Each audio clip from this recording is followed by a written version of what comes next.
Después del desastre, como pasó a llamarse la fulminante derrota, el ánimo de los españoles cae abruptamente desde el entusiasmo al pesimismo y la frustración.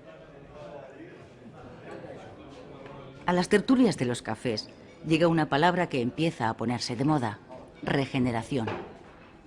Los regeneracionistas, intelectuales encabezados por Joaquín Costa, aspiran a resolver los males de la patria aplicando una política quirúrgica que acabe de una vez con la oligarquía y el caciquismo.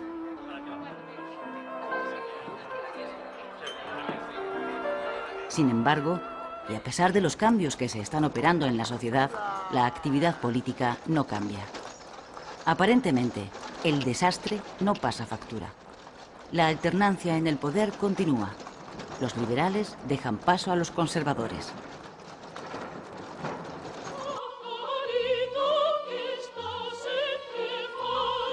Los ciudadanos que pueden permitírselo procuran mitigar la decepción colectiva que pesa en el ambiente recurriendo a un remedio muy español: la zarzuela.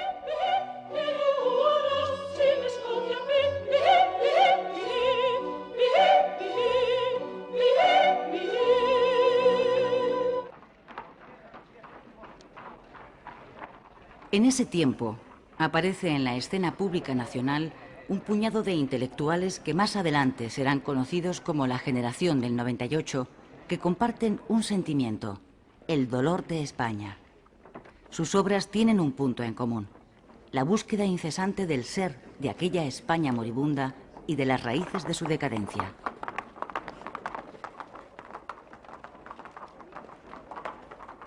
A la generación del 98 pertenecen escritores y pensadores de la talla de Unamuno, Baroja, Maeztu, Machado, Valle Inclán o Azorín. Con esta generación comienza en la cultura española una nueva etapa de esplendor llamada la Edad de Plata, en la que conviven 3 generaciones y que se prolongará hasta la Guerra Civil.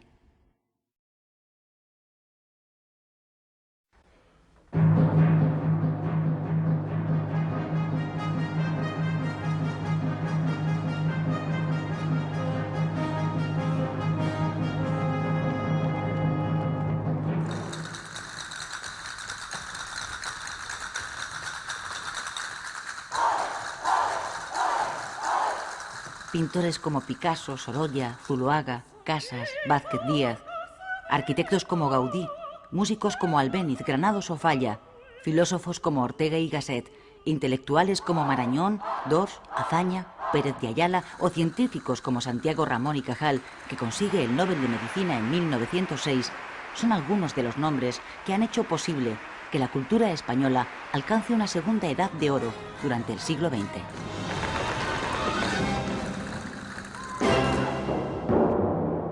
Casi $500.000 he sacado por la venta del negocio. Aquí están los libros y la liquidación.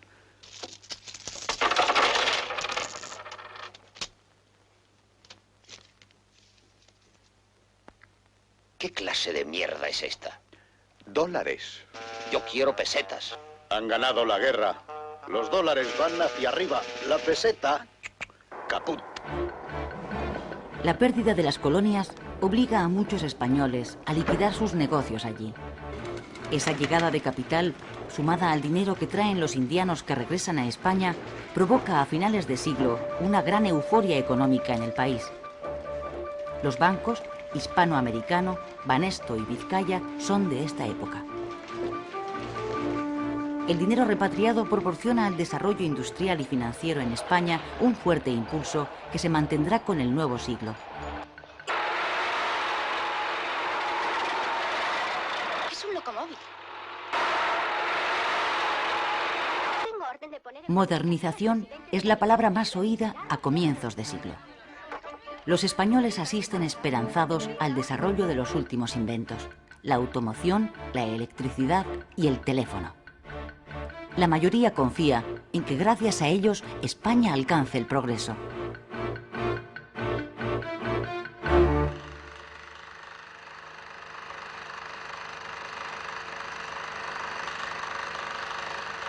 Compitiendo con los espectáculos tradicionales de las ferias, el cinematógrafo, que cumple 5 años con la entrada del siglo XX, se convierte en el espectáculo favorito de gentes de toda clase y condición. Enero de 1902. Alfonso XIII, a punto de cumplir 16 años, estrena su diario personal y escribe: Este año me encargaré de las riendas del Estado, acto de suma trascendencia tal y como están las cosas, porque de mí depende si ha de quedar en España la monarquía borbónica o la república.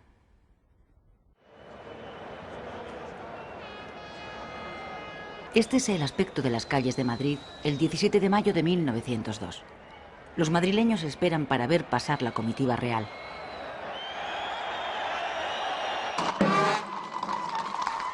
A la 1 en punto sale de palacio la carroza que transporta a Alfonso XIII. Alfonso, que fue proclamado rey el mismo día de su nacimiento, ha cumplido 16 años. Ha llegado, por tanto, a la mayoría de edad y se dirige a jurar la Constitución para dar comienzo a su reinado. Hasta ese momento, la regencia había sido desempeñada por su madre, la reina María Cristina.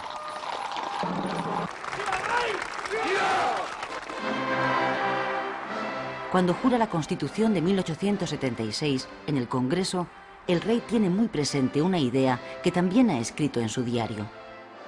Yo puedo ser un rey que se llene de gloria regenerando la patria, pero también puedo ser un rey que no gobierne, que sea gobernado por sus ministros y por fin puesto en la frontera.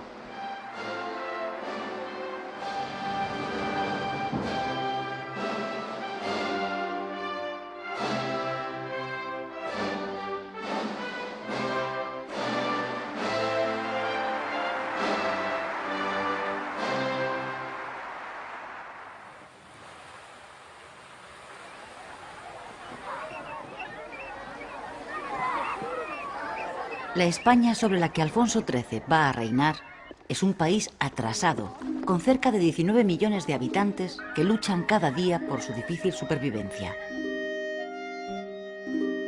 La esperanza de vida es de 34 años. Las familias tienen una media de 5 hijos. La mortalidad infantil es extremadamente alta. Casi la mitad de los niños que nacen no llegan a los 5 años. Los que sobreviven están condenados, en su inmensa mayoría, a ser analfabetos. De hecho, el 64% de los españoles no sabe leer ni escribir. España es un país sin apenas industria. La poca que hay está localizada en el País Vasco y Cataluña. El trabajo en las fábricas es el más solicitado porque es el mejor pagado. El sueldo diario oscila entre las 3 y las 4 pesetas, 2 céntimos de euro. Las mujeres cobran la mitad.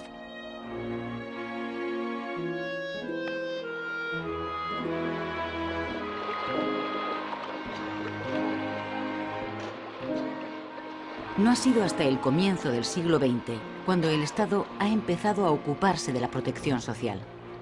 El gobierno acaba de aprobar la Ley de Protección a Mujeres y Niños que, entre otras cosas, prohíbe que trabajen los menores de 10 años, pero los que sepan leer y escribir pueden trabajar desde los 9 años.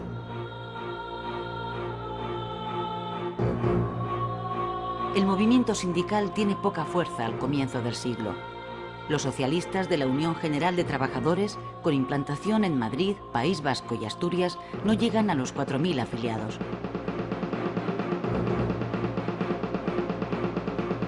Los socialistas libertarios, los anarquistas, tienen un gran arraigo entre el proletariado catalán y el campesinado andaluz, pero carecen de una organización estable.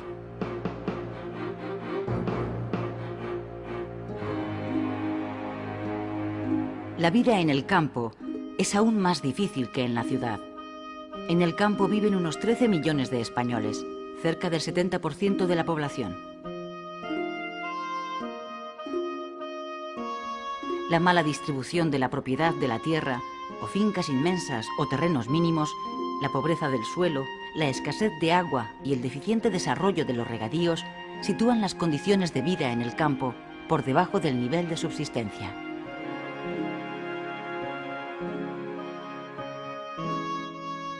Los jornales, cuando los hay, suponen la tercera parte que los de la industria, 1 peseta diaria. La producción del campo no da para alimentar a todos los que malviven en él. La emigración sigue siendo la única vía de escape del campesino.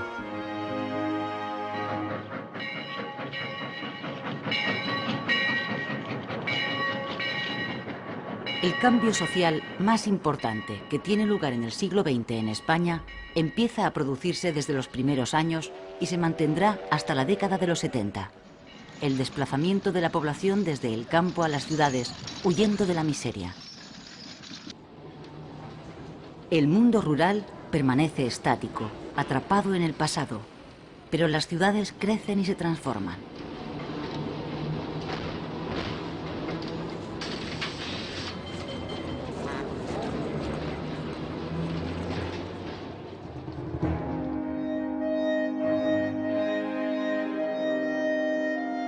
Ni siquiera la reindustrialización del país permite que haya trabajo para todos. Miles de hombres y mujeres se ven en la necesidad de emigrar al extranjero en busca de un modo de vida. Durante el reinado de Alfonso XIII, 2,5 millones de españoles emigran a Argentina, Uruguay, Chile y otros países de América.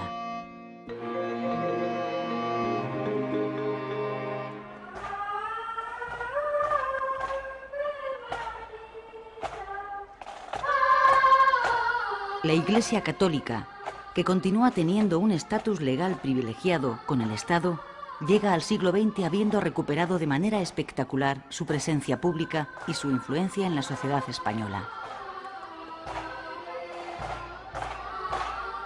Pero el Partido Liberal, receloso del poder que ha vuelto a adquirir la Iglesia, decide introducir en su programa político el anticlericalismo de la tradición progresista. Acusa a la Iglesia de estar impidiendo el progreso del país, de predicar la resignación a los pobres y de haber bendecido la última guerra colonial. Los liberales sostienen que para que España pueda llegar a equipararse a Europa es imprescindible cortar los lazos entre la Iglesia y el Estado e instaurar un sistema moderno y laico.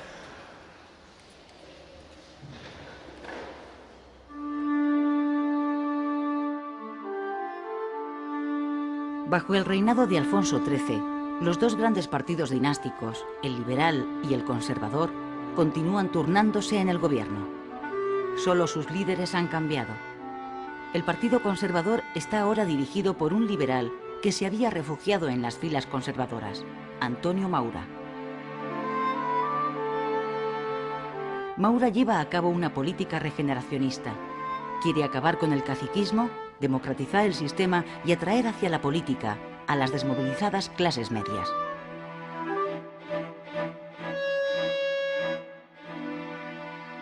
Hola, pequeño. Buenos días.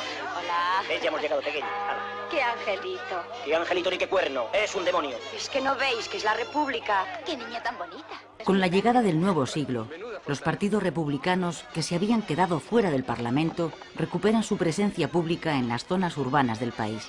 En Barcelona, el abogado y periodista Alejandro Lerroux se convierte en el ídolo político de las clases trabajadoras. Jóvenes bárbaros de hoy, rebelaos contra todo. No hay nada o casi nada bueno. Rebelaos contra todos. No hay nadie o casi nadie justo. Entrad a saco en los conventos. Levantad el velo a las novicias y elevadlas a la categoría de madres. Otro periodista, Vicente Blasco Ibáñez, desde el periódico El Pueblo, convierte a Valencia en la capital republicana de España. Tenemos que unirnos hacia el futuro, hacia la modernidad y el progreso. Tenemos que ampliar nuestros horizontes y mirar al cielo. Y volar, queridos ciudadanos, ¡volar! Esto es seguro, ¿verdad? Hombre, más seguro que una entrada en barrera. ¡A volar! ¡A volar!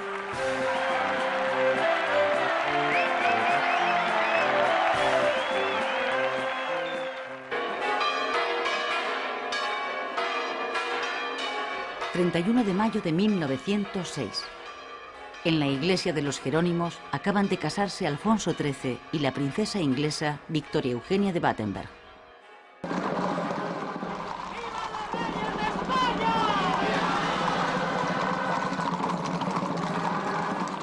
El cortejo real se dirige hacia el Palacio de Oriente. Las calles están abarrotadas. Cuando la comitiva pasa por la calle Mayor, alguien lanza una bomba escondida dentro de un ramo de flores.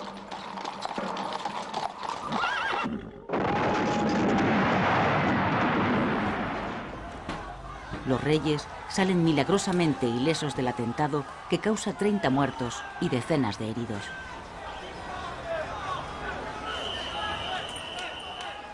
El autor, un anarquista llamado Mateo Morral, se suicida antes de ser detenido. Morral era bibliotecario de la Escuela Moderna, una institución pedagógica de signo libertario.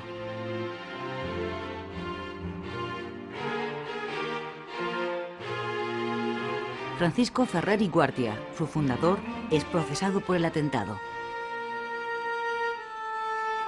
Uno de sus abogados es Lerroux. Tras un año de prisión, Ferrer sale en libertad por falta de pruebas.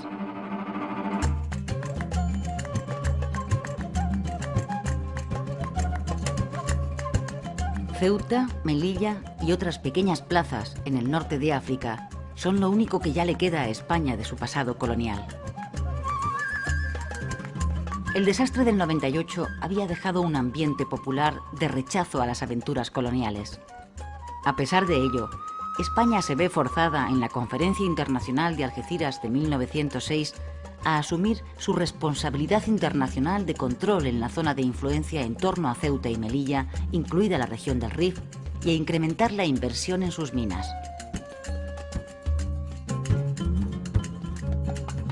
A comienzos de julio de 1909, las tribus rifeñas, que llevan varios meses hostigando a los mineros españoles, matan a varios de ellos. El gobierno de Maura moviliza entonces a 20.000 reservistas para tomar represalias contra los insurgentes. Últimas noticias. Acaba de zarpar otro vapor con soldados para el África. Los reservistas embarcan en Barcelona. Son soldados que ya han hecho el servicio militar al no haber podido pagar las 1.500 pesetas necesarias para librarse. Muchos de ellos son ya padres de familia. Su movilización provoca la protesta espontánea de sus mujeres que logran impedir el embarque. La noticia corre por Barcelona y hace estallar la ira popular contra la nueva aventura colonial. Anarquistas, socialistas y republicanos convocan una huelga general. El 27 de julio, las tribus rifeñas atacan por sorpresa a las fuerzas españolas cerca de Melilla, en el conocido como Barranco del Lobo.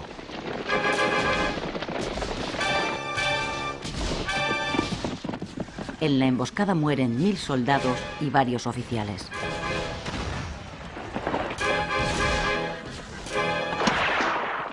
Son los escolapios de San Pablo. Los han incendiado. ¿Cómo? ¿Qué? ¿Los escolapios? Adoratrices, agonizantes, arrepentidas, asuncionistas, beatas dominicas, carmelitas, concepcionistas... Redentoristas, Ancha 38. También está en la lista, hay que incendiar el convento. ¿Y la iglesia? No pone nada. No os preocupéis, saldrá también. La indignación popular convierte la huelga general en una insurrección. Se levantan barricadas y se queman edificios religiosos. Más de 50 iglesias y conventos arden o son saqueados. El motín de Barcelona dura una semana. ¡A formar!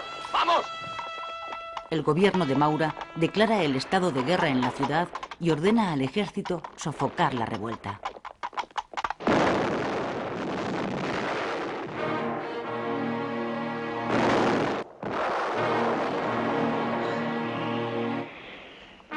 La semana trágica se salda con 113 muertos. De ellos, 104 son civiles y 9 son militares. Una vez sofocado el motín, se producen 2.000 detenidos. 5 son condenados a muerte por los tribunales militares. Entre ellos está el pedagogo anarquista Ferrer y Guardia, al que el gobierno elige como cabeza de turco y acusa de haber inducido a la rebelión.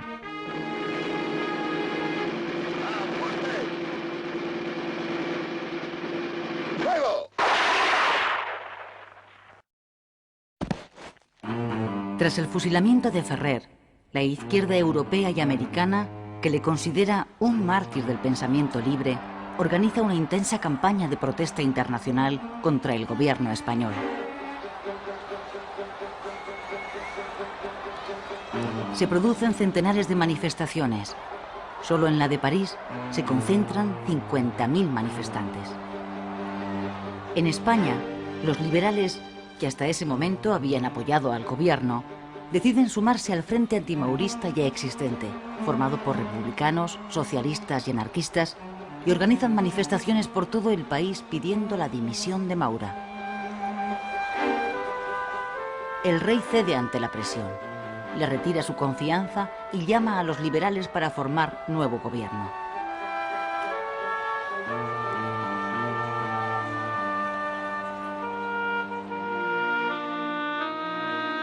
Los sucesivos gobiernos han ido poco a poco poniendo en pie una legislación social destinada a paliar las malas condiciones de vida de la clase obrera. En 1908 se ha regulado el derecho a la huelga y se ha creado el Instituto Nacional de Previsión, origen de lo que serán las pensiones. Sin embargo, ni las empresas ni sus patronos cumplen esas leyes. Las condiciones de trabajo siguen siendo extremadamente duras y el nivel de vida de la clase obrera es crítico. Los conflictos y las huelgas son cada vez más frecuentes. La política es una trampa burguesa. Nuestra única arma es el trabajo, nuestro trabajo, que el capitalismo necesita para sobrevivir. Usemos el arma de que disponemos, compañeros. En 1910, los anarcosindicalistas fundan en Barcelona la Confederación Nacional del Trabajo, la CNT. Se trata de un sindicalismo apolítico que a través de la acción directa y de la huelga general revolucionaria aspira a sustituir el régimen burgués por el ideal anarquista, el comunismo libertario. Lo que no funciona es el sistema burgués capitalista. Votar es colaborar con el sistema que nos explota. Absteniéndonos, los partidos del gobierno que mangonean el cotarro volverán a ganar y siempre seguiremos igual. En las elecciones de 1910, el Partido Socialista, que se presenta en coalición con los republicanos, consigue por primera vez un escaño en el Congreso de los Diputados. Pablo Iglesias, fundador del PSOE, es el primer representante obrero que se sienta en las Cortes.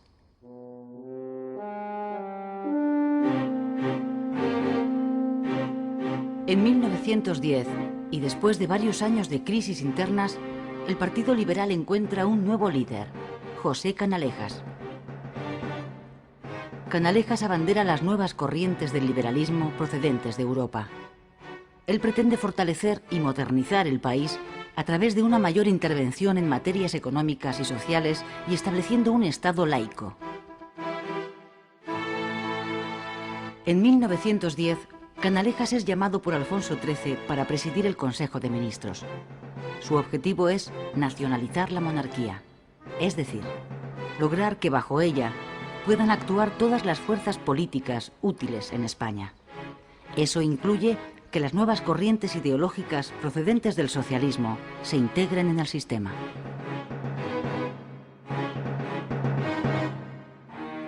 Canalejas continúa la política regeneracionista de Maura. Una de las primeras medidas de su gobierno es la implantación del servicio militar obligatorio. A partir de ese momento, nadie podrá librarse de ir al frente en caso de guerra.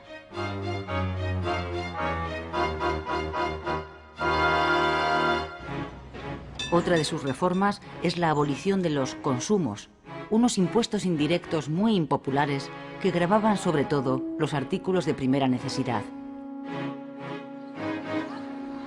De acuerdo con su propósito de reforzar el poder civil frente a la Iglesia, Canalejas saca también adelante la llamada Ley del Candado, por la que queda prohibido que se establezcan en el país nuevas órdenes religiosas.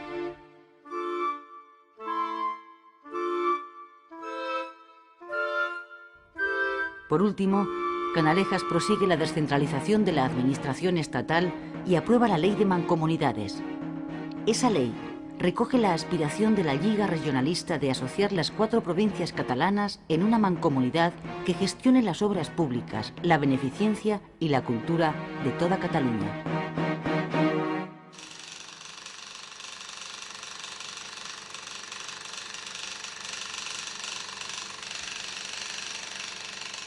Esta es la reconstrucción del asesinato de Canalejas que realiza un operador cinematográfico pocas horas después del magnicidio, el 12 de noviembre de 1912.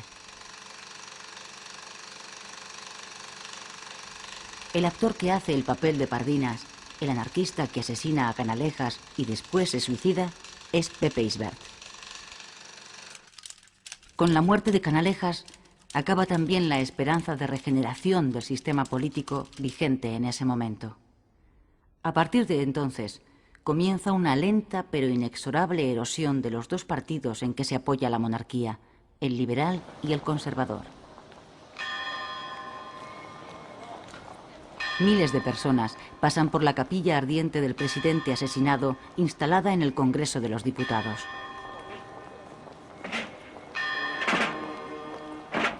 Alfonso XIII preside el entierro, al que acude una gran multitud.